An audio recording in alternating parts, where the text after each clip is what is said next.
हिंगोली येऊन गप्पा आणतो.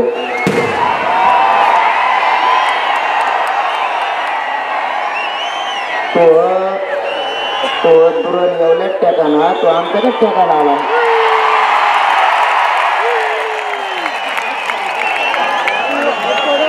इकडे येथून जातीवाद करतो, घटनेच्या पदावर बसतो, सरकार सोबत राहतो आणि महापुरुषांच्या जाती काढणारा भारतातला सगळ्यात कलंक लागलेला मंत्री म्हणजे छगन भुजबळ.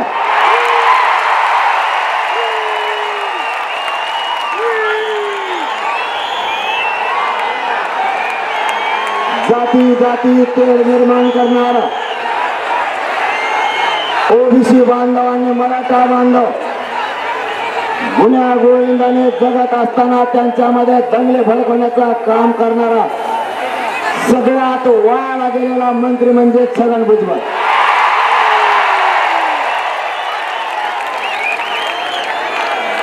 स्वतःचं वय झालेलं असताना, कायद्याच्या पदावर बसलेला असताना, कायदा पायदळी तुडवणारा इतका खालच्या दर्जाचा माणूस महाराष्ट्रात आतापर्यंत कधी झाला नाही.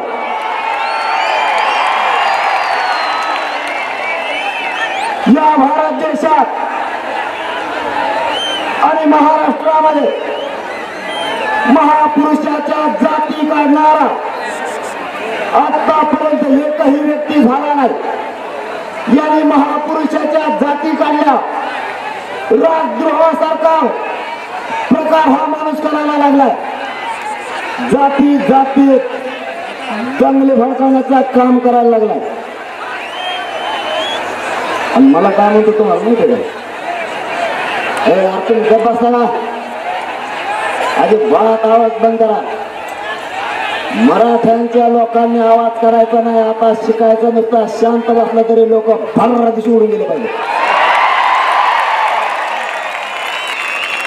ज्याला ज्याला एवढं पाठील असेल तेवढेच आरडा करते आणि त्यांनी पाठीलेले पिलावळ माझ्यापुढे टिकत नाही. कारण मी जातीवाद करत नाही. मी माझ्या जातीच्या हक्काचं व्यासपीठामागच्या अजिबात बडबड करा. तुमच्यामुळे आरक्षण नाही दिवस मिळेल. मागचे बंद करा आरडा, अजिबात बंद करू नका.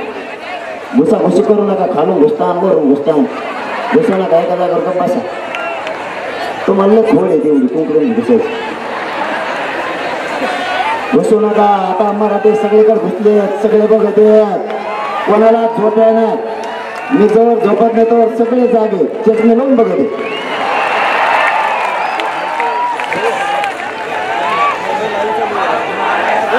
मराठ्यांच्या हक्काचं आरक्षण,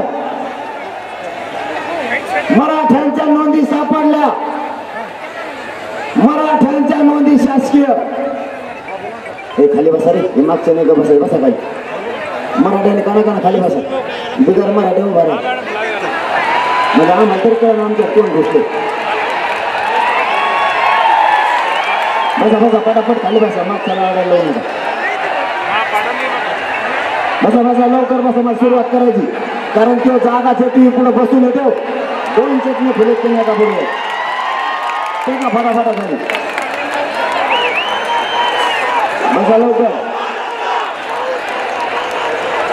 सुरू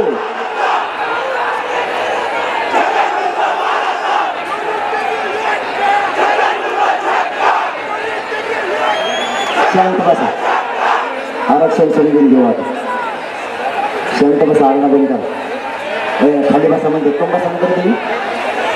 मागचा खाली बसा. तुमचा भाऊ नाही का मागचा. बसा खाली मग पटापटा. तुम्ही वेळ करताना एक तर तुम्ही लई वेळ बसलात. माता मावल्या असो आपल्या जालना जिल्ह्यातल्या पुऱ्या माता मावल्याला त्यांचं स्वागत करा टाळ्यावाजून. इतक्या रात्री अंधारात लाईट करी इथं व्यवस्था नसतानाही सगळे बांधव थांबले. माय लेकरांचं नातं आहे. आई मावल्यांना आपलं शांत बसा रे. ढगात बसा ना. आता नाही बसले तर नाही बसू द्या. शांत बसा. ऐकून घ्या फक्त. आता उशीर झालाय. पाऊस येऊ शकतो. त्यामुळे शांत राहा. नाही कोणी खाली बसलं तर राहून त्याला उभा राहायचा लय कंडी राहून दे उभा त्याला. दुसऱ्या बाजू आपल्याच हातात टेन्शन नाही घेऊ. राहू दे उभा, फक्त शांत बस. माता मावल्यांनो, आपलं माय लेकरांचं नातं या महाराष्ट्रातल्या जनतेला मायबाप मानलंय. माझ्याकडे तुम्हाला देण्यासारखं काही नाही, पण एकच देऊ शकतो तुम्हाला. मी उशीर झाल्याबद्दल तुमचे मनापासून माफी मागू शकतो. कारण मी तर काय करणार, तिथून लोक अडवते. आणि आता जी रॅली सुरू झाली, तुम्हाला आरडा करायचा असला तुम्ही जाऊ शकता बरं का, असं काय नाही. तुम्ही जाऊ शकता नसतं, मी खाली येत असतो. मी भेट नसतो, त्यांना भेटणे तुम्हाला भेट द्या. त्यामुळे तुम्ही एकदम तोंडाला कुलूप लावा. 1 मिनिटाच्या आत नसता यांच्या बाकीच्या मराठ्यांनी यांच्या तोंडाकडे बघा. हे मराठीचे घेतलं दुसरी गोष्टी आरडा जर करत असतात याला उचलून बाहेर टाका. गच्ची बसा, नाही बसले तरी चालतंय, शांत बसा.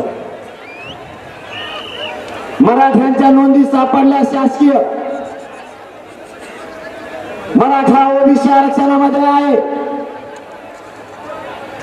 तरीही मराठ्यांना आरक्षण न देण्याचा चंग या माणसानं बांधला. मराठा ओबीसी आरक्षणात असताना 70 वर्षापासून याच्या दबावाखाली सरकार आलं आणि असणाऱ्या नोंदी, मराठ्यांना असणारं आरक्षण या व्यक्तीनं मिळू दिलं नाही. खायची सवय लागली, फुकटचं किती खावं कळा ना.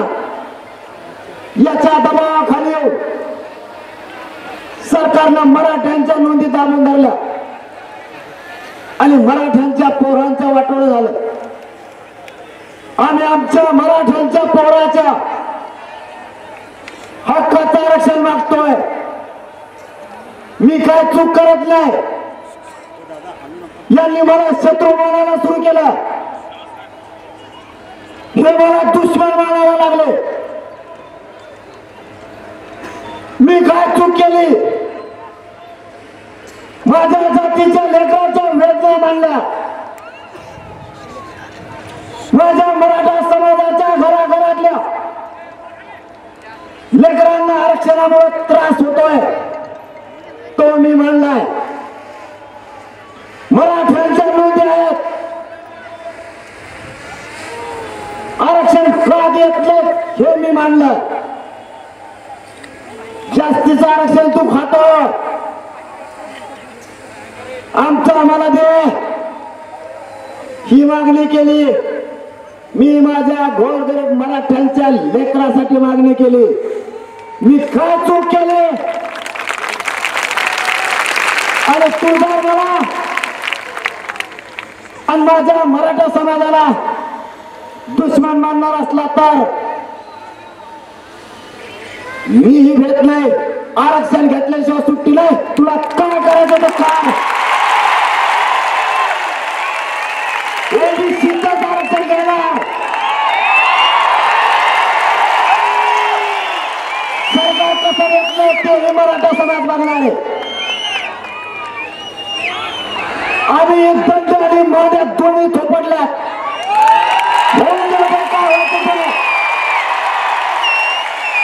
2024 डिसेंबर पर्यंत आरक्षण नाही दिला तर मराठ्यांनी शांततेत जरी आंदोलन केलं तरी तुम्हाला बाथरूम सुद्धा उघडता येणार नाही, एवढं लक्षात ठेवा. मला या राज्यात आणि माझ्या मराठा समाजाला शांतता ठेवायची. राज्य शांत राहू द्या. माझ्या गोरगरिबाच्या लेकराशी दगाफटका करू नका. तुम्ही त्याच्या एकट्याच्या दबावाखाली येऊन जर माझ्या करोडो मराठा समाजाचं वाटोळं करायचं काम केलं तर तुम्हाला सुट्टी नाही.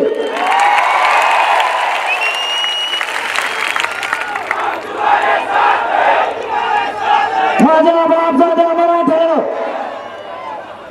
70 वर्षापासून लेकराच्या डोळ्यात पाणी बघितलंय. मायबापाने कष्ट करायचे आणि लेकरं शिकून स्वप्न बघायचं. माझा हे लेकरू अधिकारी बनाल. पण यांच्यामुळं आणि यांच्या दबावामुळं कायद्याच्या चौकटीत असणारं मराठ्यांचं आरक्षण मिळालं नाही. सरकारने यापुढं विशेष करून मुख्यमंत्री एकनाथ शिंदे साहेब, गृहमंत्री आणि उपमुख्यमंत्री फडणवीस साहेब आणि उपमुख्यमंत्री अजितदादा, तुम्हाला मराठ्यांच्या वतीने शेवटची विनंती आहे. याच्या दबावात येऊन तुम्ही जर मराठ्यांना आरक्षण नाही दिलं आणि मराठ्यांचा जर तुम्ही आता घात केला तर तुमची सुद्धा गाठ या महाराष्ट्रातल्या मराठ्यांशी. आम्ही आमच्या मर्यादेमध्ये आम्ही तुमच्या शब्दाचा मान सन्मान केलाय. तुम्ही मागणी केली म्हणून माझ्या मराठा समाजाने मुख्यमंत्र्याच्या शब्दाला मान दिला आणि तुम्हाला 24 डिसेंबर तारीख दिली. जर तुम्ही 24 डिसेंबरला याचा ऐकून दगा फटका जर केला,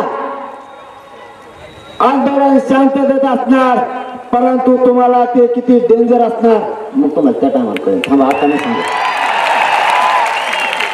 मला माकाच काय आवड असते, मी कळून देत नसतो. तो तर बोलायचाच पण झाला होता. 2 दिवस झाले 7-12 कोडे विचारला होता त्यांनी. सांगितलं तुला 7-12 कोडे. मी एकच शब्द काढला, तेच उचलून धरला शब्द त्यांनी. आणि तेवढ्यासाठी त्यांनी महापुरुषाची जाती काढतात. माय बापा मला सांगा, भारतात आत्तापर्यंत महापुरुषाची जाती कोणी काढल्या का? आणि जो महापुरुषाची जात काढलं त्याचा अर्थ असा असतो तो त्यांच्यापेक्षा मोठा आहे. तो त्यांच्यापेक्षा मोठा आहे. अरे तुला कोणाला बोलतो आपण? आपल्या लहान वयानं असणाऱ्या माणसं. आणि उंचीचा असला तर आपण त्याला आवाज बोलतो. मग ह्यो महापुरुषापेक्षा स्वतःला मोठं समजतो का? सरकार याला हिंदूत कसं काय देते त्यांच्या संग? म्हणजे सरकारनं सांगितलं का मग तू जाती काढीत जा, तुला काय अडचण नाही, आम्ही तुला माग आहे. तू जातीवाद निर्माण कर, जाती तेढ निर्माण कर, आम्ही तुझ्या माग आहे, तू काळजी करू नको. सरकारने सांगितलं का? सरकारला पुन्हा एक विनंती, शेवटचीच आता. तुम्ही आम्हाला 2 तारखेला सांगितलं होतं, म्हणजे 2 तारखेला उद्या 1 महिना पूर्ण होतोय. 2 दिवसात आंतरवालीचे गुन्हे आणि 1 महिन्यात महाराष्ट्रातले गुन्हे. महाराष्ट्रात असेल ना मागेल बोलत आहे ना.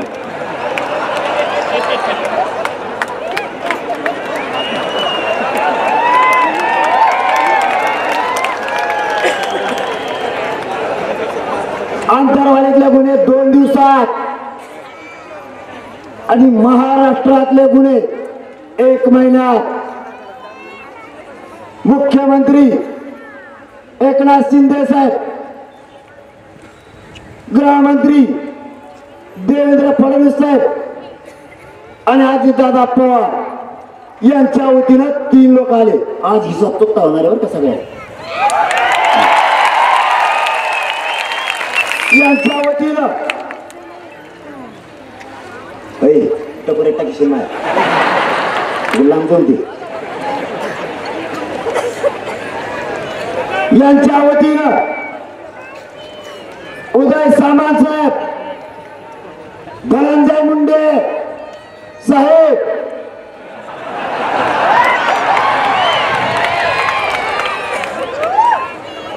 संदीपान घुमरे साहेब, आणखी एक जण कोण होतं?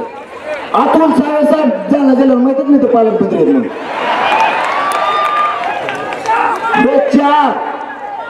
आणि यांनी सांगितलं आपले गुन्हे मागे घेण्यात येतील. एकालाही अटक केली जाणार नाही. मग आंतरवाडीतले कार्यकर्त्यांना तुम्ही का अटक केलं? मुख्यमंत्र्यांनी आणि गृहमंत्र्यांनी का डाव रचलाय? तुम्ही आम्हाला खेटू नका, खोटं बोलून आमच्याशी गद्दारी करू नका. तुम्ही जाहीरपणाने सांगितलं होतं गुन्हे मागे घेतले जातील आणि कोणालाही अटक केला जाणार नाही. तुम्ही आमच्या लोकांना अटक का केलं? एमसीआर झालेला असताना पीसीआर का दिला? त्याचं एकट्याच ऐकून तो हिंगोलीला म्हणला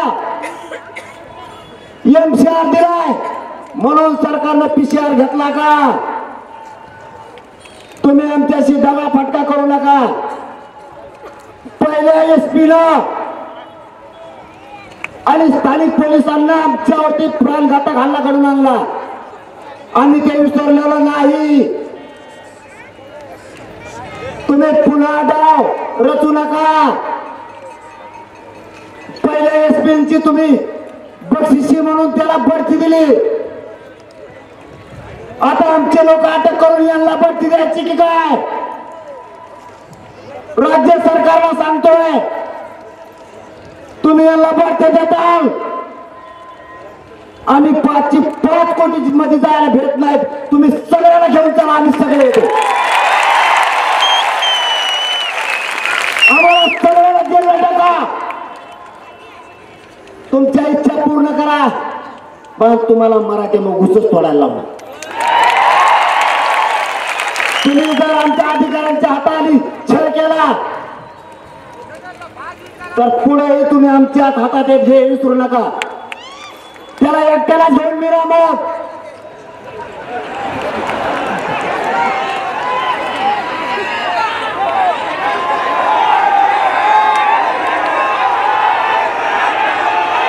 ते जायला आलं नंबरला आणि मला म्हणते हे 5वी शिकलेलं मी. त्याला काही कळत नाही रे. सरकारनं माझ्या शिक्षणाच्या पट्ट्याच्या शिक्षणात 3 दिवस घातले. हे किती शिकलेलं आहे मी आणि हे नाही शिकलं होतं मग कसं बेसन खाऊन आलं? आला खरं बी बोलत होते तर तेवढं आवडत वापरा. तेवढं म्हणतो त्याला काय माहित मध्ये काय काय मिळतं, मध्ये कांदे मिळतात मग काय गोळी भर.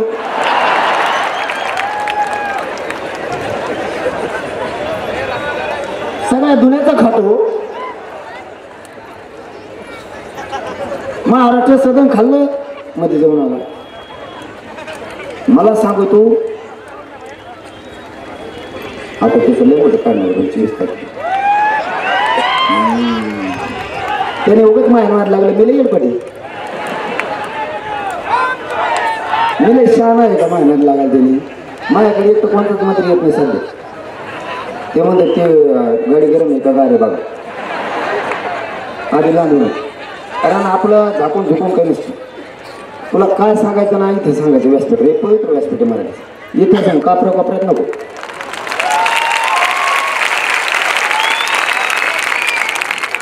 पुन्हा राज्य सरकारला माझी विनंती, आमच्या लोकांवरचे गुन्हे तुम्ही मागे घेतले नाहीत पण आमचे लोक अटक केले. हा डाव तुम्हीच रचला. आमचे तर लोक सुटतीलच परंतु तुम्ही विश्वासघाती या यादीत जाऊन बसू शकतात. आमच्या अंतरवालीत आम्ही शांततेत बसलो होतो. शांततेत बसलेला असताना अचानक भावांना आमच्यावर हल्ला झाला. आमच्या आया बहिणीचे डोके फोडले. आया बहिणीच्या डोक्याच्या चिंधड्या झाल्या. या मराठ्यांसाठी आमच्या पोराने छातीवर गोळ्या झाल्या. आमच्या आया बहिणी बेशुद्ध पडल्या. ती कोणाच्या तरी घरातली आई होती. ती कोणाची तरी बहीण होती, आईच्या मांडीवर 4 महिन्याचा लेकरू, आईच्या डोक्याला चितड्या झाल्या, आईचं रक्त लेकराच्या अंगावर पडताय. इतके निष्ठुर प्रशासक आणि पोलीस आणि सरकार असू शकतं पहिल्यांदाच बघितलं. आम्ही तुम्हाला सहकार्य केलं, पण असा दगा फटका नाही करायला पाहिजे, कारण उद्या तुम्हाला आमच्या शिरायचे. आम्ही पोलिसांना हमेशा साथ देतो, त्यांचं मनोबल खचलं नाही पाहिजे यासाठी साथ देतो. आणि पोलिस जर डाव रचून सरकारचं ऐकून त्या एकट्याचं ऐकून त्याच्या दबावपोटी जर सरकार येणार असलं तर आम्ही तुम्हाला कसं साथ द्यायचं आणि कसं बळ द्यायचं. आम्ही सुद्धा कोणाचं तरी लेकरं आहेत, तुम्ही आमची मायादया करायला पाहिजे होती.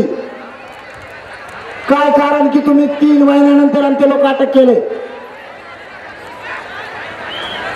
आमची पुन्हा एकदा सरकारला विनंती आहे,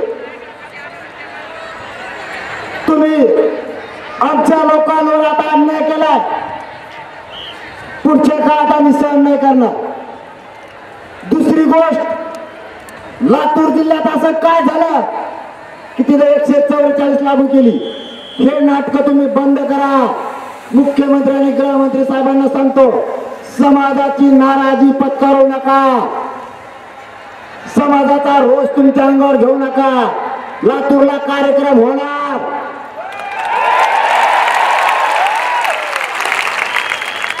आम्ही सरकारची आणि प्रशासनाची बाजू लावून धरली. येतो आणि जातीवाद करतो, आणि माझ्या मराठा समाजाला शांततेत आव्हान करतो. तुमची बाजू आम्ही लावून धरली. मराठ्यांना हात जोडून विनंती आहे, 24 डिसेंबर पर्यंत आपली कसोटी आहे. शांततेत आंदोलन करायचं, साखळी उपोषण शांततेत करायचे. काही झालं तरी उग्र आंदोलन करायचं नाही, जाळपोळ करायची नाही, आणि त्याचं स्वप्न पूर्ण होऊ द्यायचं नाही. कारण तो जातीवाद करतोय, दंगली भडकवण्याचं स्वप्न बघतोय, राजकीय फायद्यासाठी तो असले चाळे करतोय. त्याचं स्वप्न पूर्ण होऊ देऊ नका. 24 डिसेंबर पर्यंत महाराष्ट्रातल्या मराठा समाजाला सगळ्यांना आरक्षण मिळणार नसता. ते कसं देत नाही आपण बघू, त्याची काळजी तुम्ही करू नका. फक्त तुम्ही शांततेत आंदोलन करा. मराठा शांततेत, त्याला शांततेत राहू द्या. यांच्या ज्या ओबीसी आरक्षणात जाती आहेत त्या जातीवर सुद्धा यांनी अन्याय केलाय. खालच्या जातींना आरक्षण हा खाऊ देत नाही. दुसरं, 2009 ते 2014 पर्यंत ओबीसी महामंडळातला 80% हिस्सा एकट्याने खाल्ला, 20% बाकीच्या 300 जातींना दिला. इतका तर ओबीसीचा नेता म्हणून घेणारा बाकीच्यावर अन्याय करतो. आपण त्याला तिसरं सांगितलं, धनगर बांधवांच्या आरक्षणाबाबतची भूमिका स्पष्ट कर. तीही तो करत नाही. त्याला सभेला फक्त गर्दी म्हणून धनगर बांधावा लागतो, आरक्षणाच्या बाबतची भूमिका सांगत नाही. सरकारला आमची पुन्हा विनंती, आमचे लोक का अटक केले, अटक करायचे नाही म्हणून त्याचा उत्तर मला लवकर पाहिजे. गुन्हे मागे घेऊ म्हणले होते, ते का घेतले नाही याचंही उत्तर पाहिजे. आमच्यावर हल्ला झालेला सगळ्या अधिकाऱ्यांना पुन्हा रुजू का केलं याचं उत्तर पाहिजे. कारण त्यांना बरतर्फ करा, त्यांची न्यायालयीन चौकशी करा, त्यांना पुराला मध्ये जाऊन द्या, दूध का दूध पाणी होऊ द्या. कारण त्याला आदेश कोणी दिले, लाठीचार्ज कसा झाला, आमच्यावर अन्याय का झाला नसता. आमचे गुन्हे तातडीनं मागे घ्या आणि आमचे आरोपी अटक का केले याचं उत्तर द्या. कारण शब्द तुम्ही दिलाय आणि गुन्हे मागे घेऊ म्हणून. दुसरा, 24 डिसेंबर पर्यंत महाराष्ट्रातल्या सगळ्या मराठ्यांना आरक्षण देण्याचा कायदा पारित करायचा शब्द तुम्ही दिलाय. 24 डिसेंबरच्या आत आम्हाला मराठ्यांना आरक्षण पाहिजे. नसता आम्ही पुढच्या काळात काय करणार आहेत हे तर जाहीर सांगणारच आहेत, परंतु तुम्हाला ते जड जाईल याची गांभीर्यानं तुम्ही दखल घ्या. तुम्ही जर आमच्यावर असाच अन्याय करत राहिलात तर आमच्या ही मर्यादा आणि संयम किती दिवस आम्ही बाळगायचा याचाही आम्हाला विचार करावा लागणार. तुम्ही आमच्या पोरांवर आणि जातीवर अन्याय करायला लागलात. बीड जिल्ह्यातल्या सगळ्या तालुक्यात जाणून बुजून तुम्ही आमचे लोक अटक करायला लागले. त्या लोकांवर अन्याय केलाय. ज्यांनी काय केलं त्यांचं समर्थन आम्ही करत नाही. तुम्ही त्यांना जे करायचं ते करू शकता, पण निष्पाप लोकांना मध्ये टाकलंय. तुम्ही नुसती एक क्लिप व्हायरल झाली ती माजलगावची, त्या आमदार कोण येते इकडे पाय पडतो आणि तिकडे काड्या करतो.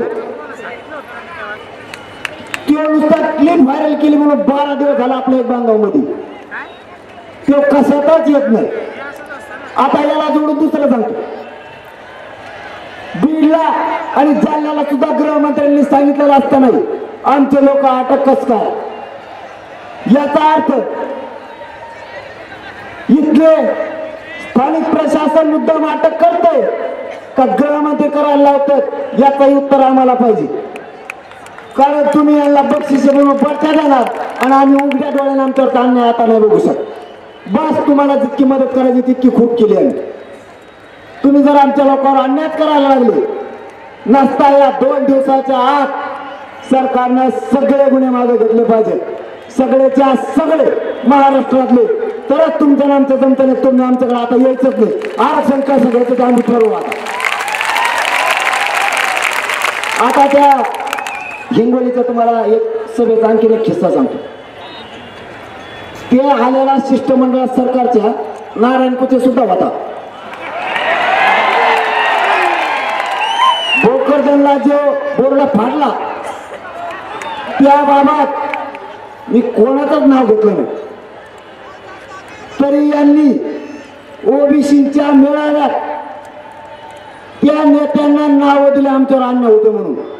काय त्यांना नाव दिलं आम्हाला आमच्यावर अन्याय होतो, आम्हाला असं होतं. नाव दिले 2, कारण ते येडपाटाने नाव घेतले ना ते मला माहित नाही. ते जुनाट पुरलेला नेता केस पांढरा झाले म्हणतो. काय केस पांढरा झाले होतो तो म्हणतो आमच्या माझ्या नारायण कुचेला लय त्रास. काय त्रास झाला? आमदार झाला फुकटचे फाकट. काय त्रास आहे त्याला? मला रावसाहेब दानवेला सुद्धा त्रास दिला. काय दिला तो रावसाहेब दानवे त्रास? आम्ही रावसाहेब दादा दानवेचं नाव घेतलं का? आम्ही नारायण कुचेचं नाव घेतलं का? मग आमच्या विरोधात तुम्ही मराठ्यांच्या असून कसं काय त्यांना नावं देऊन त्यांना आमच्या बोखंडी चढता का? आम्ही भोकरदनच्या मॅटर मध्ये काय बोललो? ज्याने आमचा बोर्ड फाडला त्याचा आम्हाला त्याचं घर बघायचं. तुम्ही फोडला का? नाही. मग नारायण कुचेचं आणि रावसाहेब दानवे दादांचं नाव त्या येडपटाच्या यादीत कसं काय गेलं? आणि तुम्ही त्याला कवापासून नेता मानायला लागले? आणि ते तुम्हाला बोलायला लावणार आहे मग इथून पुढं? त्याला त्याच्याच मतदारसंघात लोक जाऊन द्यायला, त्याच्याच दुरंतीला टेकाना. म्हणजे हे नाव दिले कोणी? नारायण कुचे रोज आमच्या संघ बोलतोय. माझं गोते घेऊन पळले, असं झालं तसं झालं, खूप मारामाऱ्या लागल्या. एवढ्याला गोते घेऊन माझं पळ दिलं. मला हिंदू देईना. मी तुमच्याकडे येऊ का? मी तुमच्या याच्याकडे येऊन बसतो. इकडून मराठे इकडून ते मी मरायला लागलो मध्ये तो ओबीसी मला येऊन सांगतो. आणि तिकडं ओबीसीच्या नेत्यापाशी काढायला लावतो. नाटक शिकवतो तुम्हाला.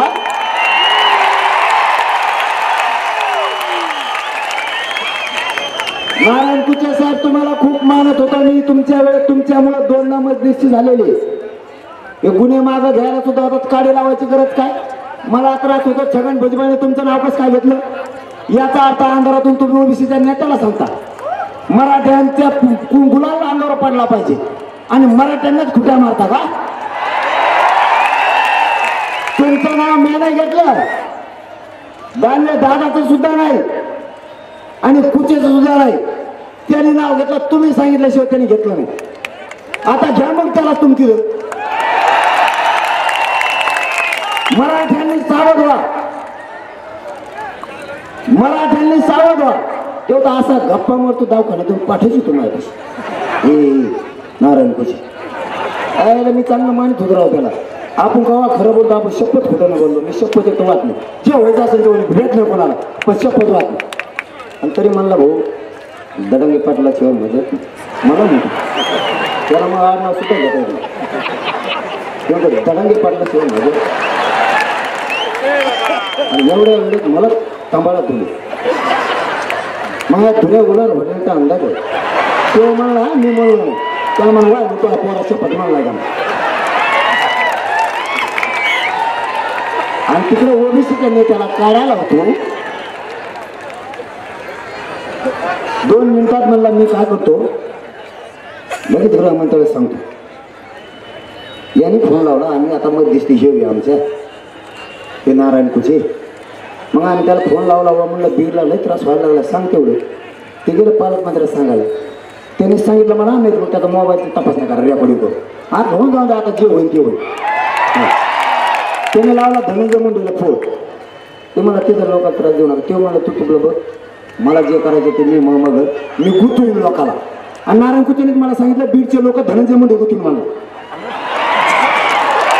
धनंजय मुंडेला सुद्धा मराठ्याचं मतदान आहेच तिथं, तिथं आहे ना. ते पुढे जाणार आहे. 1,04,000 मराठा परळीचे बघू. आम्हाला हे नारायण कुचेने सांगितलं. ते जर मला म्हणाला तर त्याच्या 2 महिन्याचा सगळं रेकॉर्डिंग टाका तपासायला. आणि मला टाका व्हायला जे होते ते होते. पण मला दडंगे पाटील काय असतं बरं का, दडंगे पाटील कोणाला म्हणू ना महाना दुखताच होईल बा. मी ओबीसी ती ओबीसी मग मतदान तर लय बेकार होईल मग. हा भाऊ मी सांगितलं का आता भाऊ तो याचं ठेली की नाही, तो आमचे लोक गुतायला लागतो. हा तो लोक गुततो बीड जिल्ह्यातले सगळे. परत तो आंतरवालीचे तोच गुतायला लावले. MCRचा PCR तो तुम्ही दोघांनीच करायला लावला. असा आमचा डाऊट, असा आमचा डाऊट. आम्हाला MCR मिळाला, PCR कसं काय झाला डबल, कशामुळे झाला याचं उत्तर मराठ्याला पाहिजे की नाही. तू नारायण कुचेनी आमचा गेम करायचा नाही, नाही तर काय ऊस तोडा जावं लागेल. काय नसता एक संधी जाहीर सांगतो मीडियाच्या माध्यमातून. एक संधी तुम्ही जर खरं असताल तर नाव कुणी दिले तिथं आम्हाला सांगा. ते याला पटाला तुम्हाला माफ करतो. दुसरं आमचे आता लोक अटक करायचे आदेश कोणी दिले ते एक सांगा. गृहमंत्र्यांनी द्यायला लावले का तुम्ही जी दिली ते शाळा खेळा. आम्हाला केस फिसी काही होत नाही. तुम्हाला जाहीर सांगतो आम्हाला मराठ्याला केसीने काही होत नाही. या आम्ही जर ढेकाड असतो म्हणलं असतं लय मोठे पोलीस नको बाबा तिकडे जायचं. ते दिसल्यावर आम्हाला काहीच वाटत नाही, कारण ते ना आम्हाला लयच हाणलंय म्हणून. तुम्ही कसं कसं हाणता ते बी आम्ही बघितलेलं आता. 2 हाताने हाणता का एका हाताने हाणता ते बघितलं. तुमचं पुढचं दंडुका मोडून गेल्यावर तुमच्या हातात ते तेवढंच राहतं. त्याने तुम्ही कसं हाणता हे बी आम्ही बघितलं. तुमच्या हातात ते तेवढंच काळं राहिलं, पुढचं पांढरं मोडून गेलं आम्हाला. तर त्याने सुद्धा तुम्ही असं असं हाणत होता. इथं आम्ही विसरलेलो नाही, अजिबात विसरणार नाहीत. कारण माझ्या आईला मार लागलेला आहे, माता माऊलीला मार लागलेला आहे. हिसाब होणार.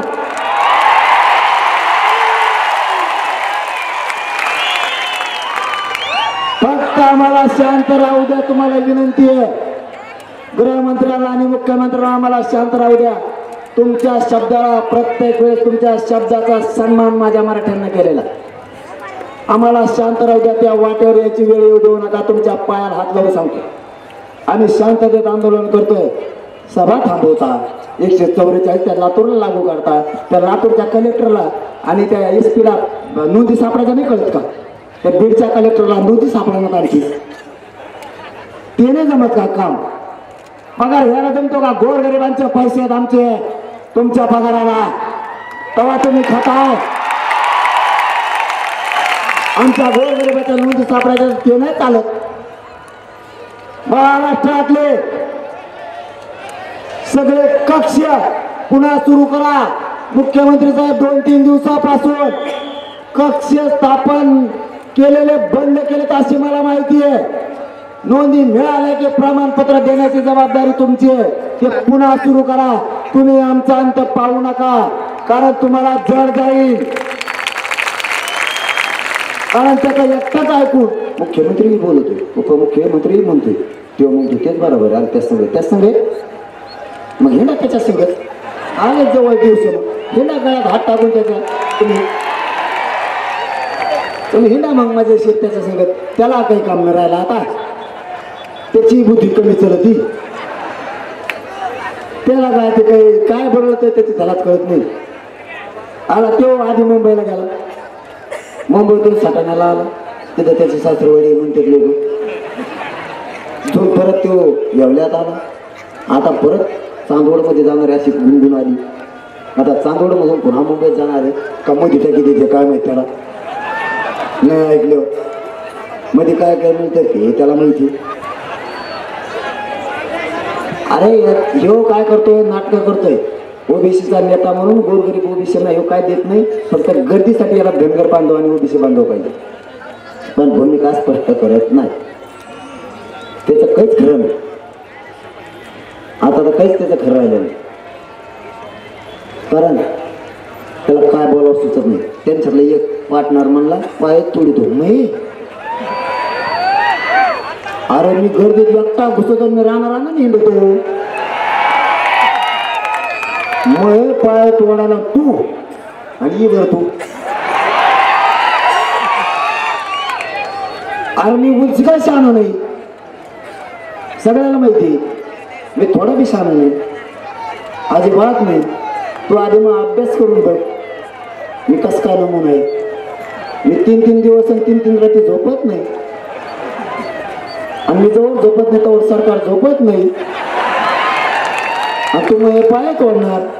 मी हाय बारकोसा, पण लय नमुना आहे. मला ते म्हणतात बारकोस तुला काय करायचं असं दे. ते म्हणतात याला बिंगून टाकू मला. मुंबई तर ठरी देत येरपदे. आणि ते मग बारीक दिसतो त्यांचे काही चूक नाही. मी ते दिसतो की कसला कमी एवढी ते असं दिसतो. मी कसला कमी दिसतो. मला किती बारा माझा मी 35 किलो भरतो. मी दिसतो बँडमध्ये खुळखुळी वाजवणार असल्यावर. आणि 2-3 बारा भाऊ जवळ आले माया ते म्हणले बेकार आहे, हे कोणाचंच ऐकत नाही म्हणले. कारण मी माझ्या जातीशी प्रामाणिक आहे. मराठ्यांशी गद्दारी करणारी पैदास माझी नाही.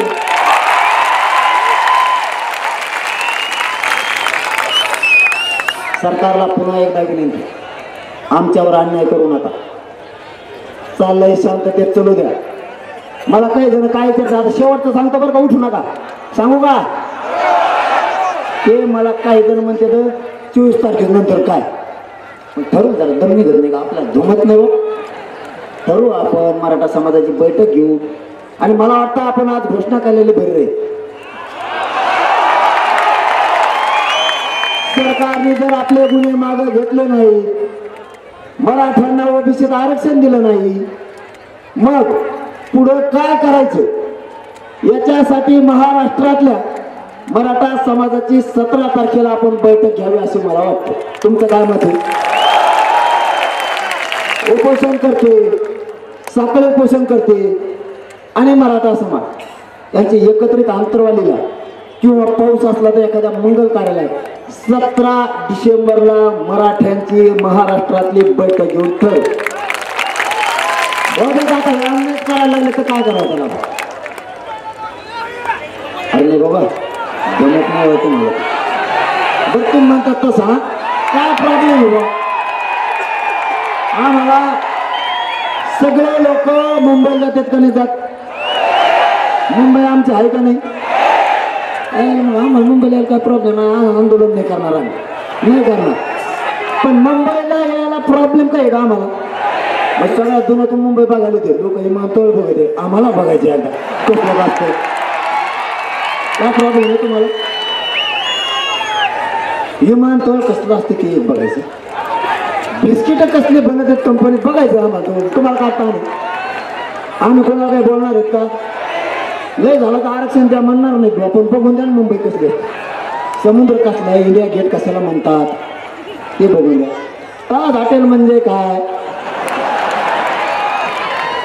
शेअर मार्केट मध्ये काय तो बैल फिरेल नाही ते असं ते कसलं असतं आम्हाला बघायचं तिथे खूप जपानच्या कंपन्या आहेत असलं म्हटलं जातं मग ते बघायचं जमाना का आम्हाला बघून दे नोटा छापायच्या तिथं जे म्हणते लांबून बघून दे भाऊ कसलं घे काय आहे मंत्री कोणत्या गादीवर कसे झोपतात बघून दे ना आम्हाला मंत्रालय किती गुंत आहे आम्हाला बघून दे लोक म्हणतात जर वर बघायला टोपी पडून पडून द्यायचं आम्हाला बघायचं किती वर आम्ही काही त्रास दिला का आम्ही आमच्या भाकरी घेऊन येतो आम्ही आमचे बेसन भाकर सगळं आणतो कांदा सोडून आणि आम्ही नुसती मुंबई बघायची काहीच करत नाही बाबा आणि त्यांना कोणतरी सांगितलं मी आपली नोंद झाली म्हणून ते बी हुशार आपलं आहे मी म्हणून मागं तर ते तेच नव्हते त्यांना जाऊन दे आता कसं म्हणायचं ते नैसर्गिक आहे भाऊ मी काय करू त्याला तेवढीच व्यवस्था आहे मग त्यांच्याकडे दुसरंच काही नाही फक्त हागाची व्यवस्था करा ते का माघारी आल्यावर जमायचं नाही आणि आम्हाला वाटतं स्वच्छ भारत महाराष्ट्र पण आल्यावर दम नाही धरू शकत भाऊ प्युअर कुठं बसू शकते परत तुम्हाला चालता नाही आलं तर आम्ही काय करावं तुम्हाला ते झाडून नाही घाटायचं आणि कोण कोणची भाकरी खातोय काय खातोय त्याचा नाही परत तुम्ही म्हणून नाही आम्हाला काय आणि चाष्टावर घेऊन नये सरकारनं आम्ही करू शकतो आम्ही येणं आमच्या जातीच्या लेकराच्या न्यायासाठी आम्ही कोणत्याही टोकाला जाऊ शकतो तुम्ही जर आमच्यावर अन्याय करणार असाल तर तुम्ही जर आम्हाला न्याय देणार असाल तर आम्ही तुम्हाला साथ द्यायला तयार आहे पण आमच्या लेकराचे मोठे पाडायला तुम्ही मागं पुढं बघणार नसाल तर आम्ही मुंबईत यायला मागं पुढं बघणार नाही मी चालायला लागलं दोन्ही कोटी मागं चलते बरोबर दोन्ही कोटी मोकळे अहो 2 कोटीला संडास बाथरूम किती लागत होते आणि आत गेल्याला बाहेरच नाही आलं 2-3 घंटे आमची इच्छा आहे स्वच्छ मुंबई राहावी खूप रोगाचा त्रास आहे डास खूप मोठे असतात असे म्हणते ते म्हणतात एवढी चोच आहे आमच्या डासाची आम्हाला काय होतं माझ्याकडे डास येतं नाही माझ्याकडे राहिलंच नाही तुमचं तुम्ही बघा आम्हाला मुंबईला यायचं नाही पण आमच्याशी दगा फटका करू नका जर तुम्ही आमच्याशी दगा फटका केला काय होईल म्हणजे उग्र सोडू उग्राला आपलं समर्थन नाही आपलं पहिल्यापासून प्रामाणिक मत कारण शांततेचं आंदोलन इतकं डेंजर आहे असं कोणालाच केलं नाही हिंमत दिली कोणाच केलं म्हणून ते आरक्षण निर्णयाच्या प्रक्रियेत आलंय म्हणूनच आणि आज मायबाप मराठ्यांना 32 लाख मराठ्यांच्या घरात हे प्रमाणपत्र गेले गोरगरिबांच्या लेकराला आयुष्याची भाकरी 32 लाख लोकांना मिळाली आज काही जातच तेवढी नाही आपल्याला जेवढं आता मिळालं तेवढी जातच नाही काही घ्यायची 24 डिसेंबरला सगळ्या मराठ्यांना मिळणार महाराष्ट्रातल्या त्याशिवाय 1 इंच सुद्धा माग हटणार नाही शब्द आपला तुम्हाला फक्त आंदोलन शांतता करा उद्यापासून गावात साखळी उपोषण सुरू करा आणि मला जागाच देत नाही फक्त तो मग तेवढाच प्रॉब्लेम मला गोड बोलून बोली का मावशा हो आवाज येतो का हे माझ्याकडे अंतरवली येते बरा गोड गोड बोलत आहे पुढे सरकू का हे मला गोड गोड बोलत आहे मला म्हणतात आमच्या गावात आहे आम्ही संरक्षण करतो तुमचं तुम्हाला काय धक्का लावायचं ताकद आहे मला असं कथा लोक दिले नाही आता मी हो करायला लागला सर का सणात खाली आलो मग बारगाड मोडून हो माहीत काही नाही राहिलं मी खोटं नाही बोलत 17 दिवस उपोषण केलं मी पहिलं आता 9 दिवस मला माहित आहे तुम्हाला माझी माया आहे, तुम्हाला भेटायला यायचं तुम्हाला. मी मूर्ख नाही, मला तुमची भावना कळते, पण माझं शरीर मला साथ नाही देत आता. माझ्या शरीरात काहीच नाही राहिलं, त्यामुळं मला तुम्हाला रस्ता तरी लागतो. आता फक्त तुम्हाला जाता जाता एक शब्द देतो, बाकीच्या गावाला शिल्लक ठेवावं लागेल ना थोडंफार. बाकीला त्याला किंमतच नाही द्यायची तुम्हाला खरं सांगतो, त्याला किंमत द्यायची नाही. फक्त सरकारला एक विनंती करून सांगतो जाता जाता, आमचे लोक अटक का केले याचं उत्तर पाहिजे, आमचे गुन्हे महाराष्ट्रातले मागे का नाही घेतले याचं उत्तर पाहिजे. आणि 24 डिसेंबरच्या आत महाराष्ट्रातल्या सगळ्या मराठ्यांना आरक्षण पाहिजे, तर आम्ही तुमच्या शब्दाला इथून पुढे किंमत देऊ नाही तर देणार नाही. आणि याचबरोबर दुसरं सांगतो, याच्या दबावाखाली एकानं यायचं नाही. सरकारनं याच्या दबावाखाली येऊन मराठ्यांना आरक्षणापासून वंचित ठेवू नका. आणि मराठ्यांना जाता जाता शब्द देतो, माझा जीवही गेला तरी मराठ्यांना आरक्षण मिळाल्याशिवाय एक इंचही माग हटणार नाही. हे शब्द तुम्हाला देतो आणि थांबतो. जय